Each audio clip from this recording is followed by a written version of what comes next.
any indicators. I used to look at moving averages, but I strictly deviated from moving averages as well. And now I just look at if the market is trending, if the market is consolidating, or if the market is heading down. Those are the only things I look at. So let's say first off, you have an uptrend.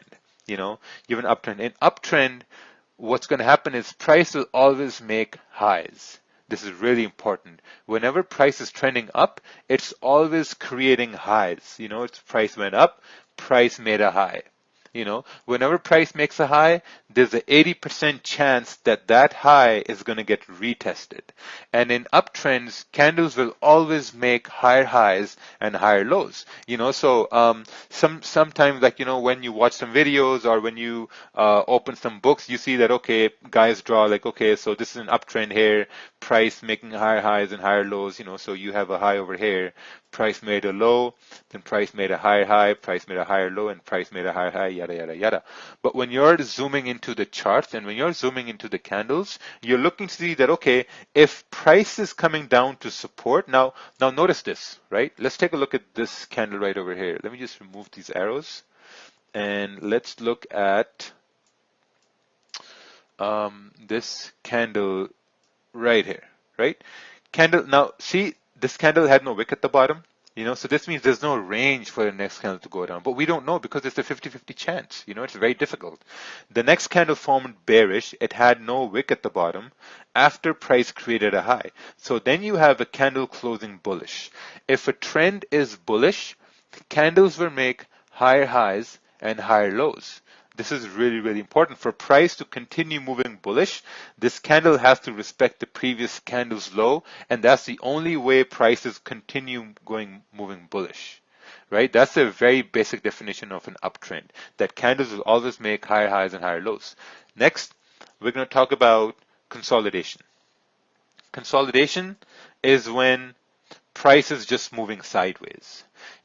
Whenever you have candles that are printing side by side, that's consolidation.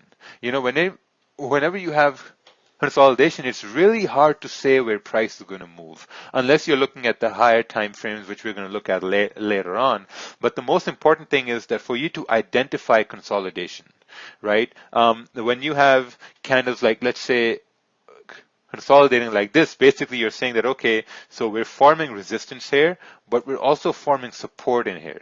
So for you to wait for price to move, you'll have to wait for a candle to break out of this area and maybe close a bullish candle, something like this. Because if you have a bullish candle closing like this, now you can look back and say that, okay, we had one candle that broke above this resistance, and now it made a higher low and a higher high. So now there's a very high chance that the next candle is going to continue making higher highs and higher lows and continue moving up. And that candle is going to be your trading candle, right? That's where you will say, okay, I might want to buy over here and leave a stop down over here and continue moving up. Now we're going to talk about this later on here as well. Now, in the opposite spectrum, when price is ranging, and someone can say, oh, well, if price is ranging, let me get a better color over here. Let me get blue. So someone can say, okay, let's say if price is at resistance here, and I'm going to try to trade a range, and I'm going to be a cowboy, and I'll try to trade a range, and I'm going to take a sell from up over here to go down to support. Now, that's a very valid idea, but the problem here becomes now you're trading in the range. Now, here's the thing. When you're trading in the range, the probability of success is low. Right? When you're waiting for price to go in an uptrend, or if you're waiting for price to go in a downtrend, the probability of the win is going to be much, much higher. So you have to put yourself in the very best position to win. So when price is up over here and you try to take a sell, now you're taking a sell in consolidation.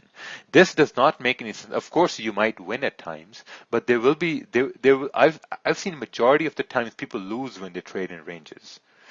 And that's a very bad place to be, because when you're trying to trade in a range, even though if you're a good trader, now you're taking on a loss. You're taking on a potential risk that may turn into a loss, and when that trade turns into a loss, that affects your psychology, that affects your ego, that affects your confidence, and overall, you're just like, man, this is just so hard. So the best thing to do is to wait for price to come to support and actually break below the support. Because once you have a break, now you know that, okay, price has now broken support and created a low, right? Whenever there's a low formed, there's a very high chance price will retrace, create resistance, and then continue moving down to retest the low and eventually making a new low. Right, that's very important. So never ever trade in a range. That's very risky.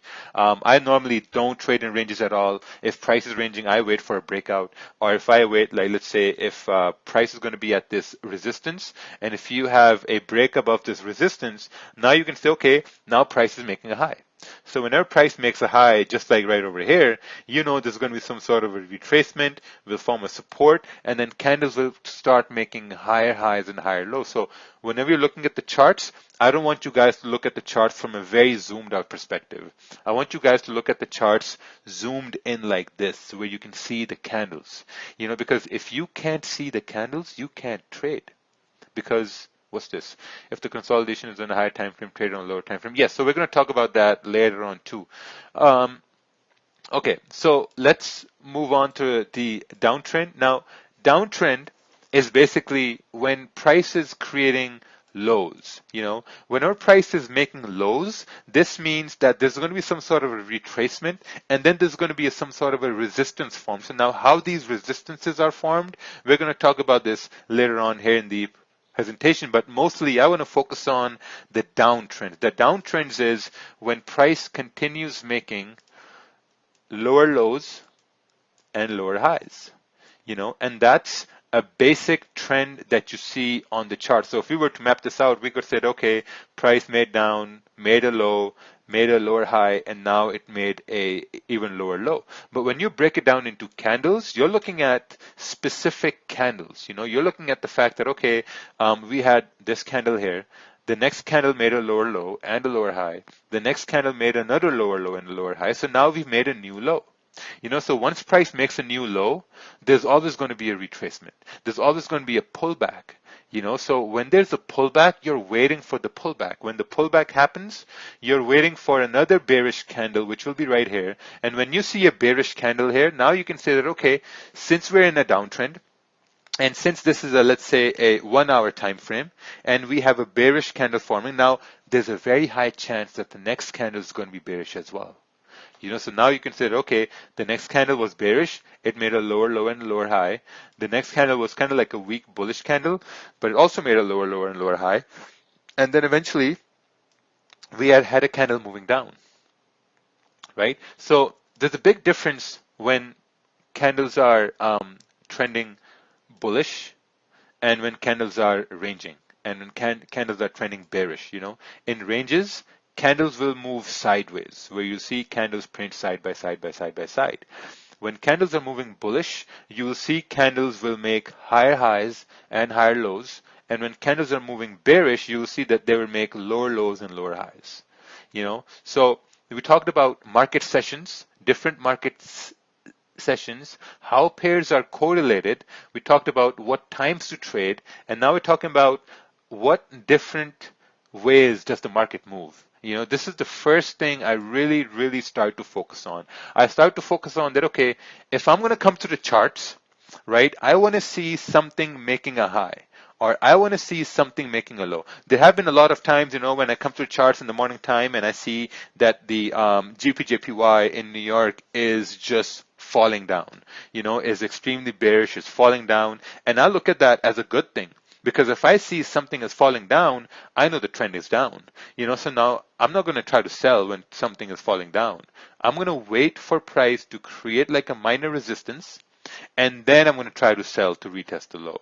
You know, this is really important. When you come to the charts and you see that price is just like, you know, forming side-by-side candles, this means that price is just ranging.